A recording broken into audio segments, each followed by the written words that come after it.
Good morning, everybody.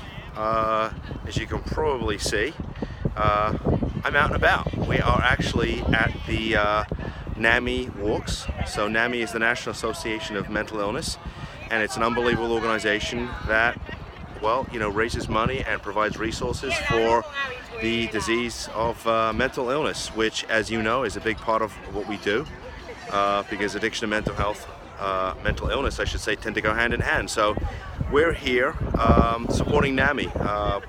We've done a lot of work with NAMI Broward, and Sandra Cumper, who is their director down there, has been absolutely amazing for us.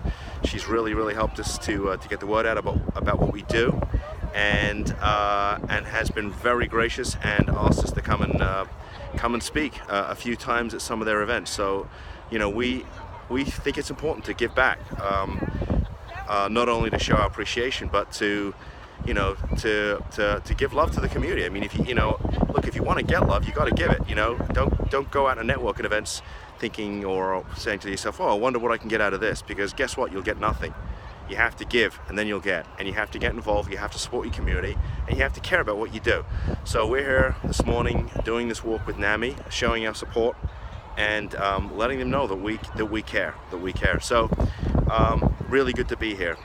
Something I read online yesterday, I think it was Eric Bowling, who I think was a Fox executive who was, I guess, caught up in this whole sexual misconduct thing and got fired. I don't know if you read a little while ago, he had a son that passed away only a few short days after he was terminated. And it turned out this young man who came from a very privileged white background, it turns out he died of a drug overdose. So look, as I've said before, addiction and mental health, they don't care what color you are, they don't care how rich you are or poor you are, or where you came from, your religious background, your sexual orientation, or any other, stuff that we seem to, harp on in the news that, apparently we're all different for whatever reason.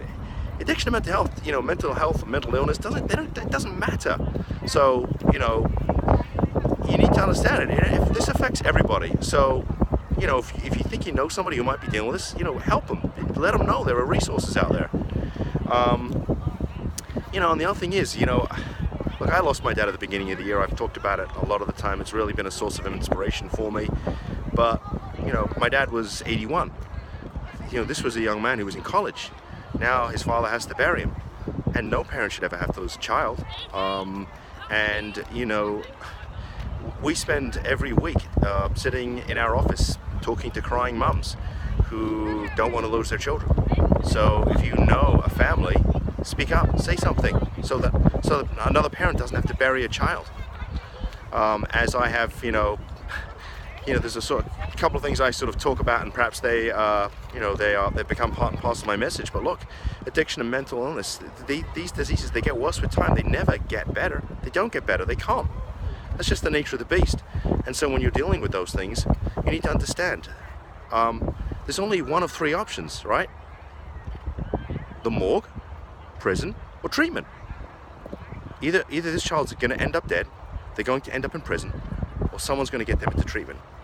And as I have said many times, as a parent, as a guardian, as a brother, as a sister, as a mother, as a father, you got to make that decision for them. They cannot make the decision to go into treatment, and if you don't get them into treatment, they're going to go to prison or they're going to end up dead, because the disease only gets worse with time. It never gets better. So look, these are my thoughts of the day. We're really enjoying this walk, and give back, get involved in your community, spread the word, show people that you actually care about them and that you want to make a difference. And if you do that, I think you'll find that you'll get it back in spades, and you'll feel really good about what you do, and you want to get up over and over again and do it, and then your business will grow and you can help more people. So anyway, have a good rest of the weekend, and spread love.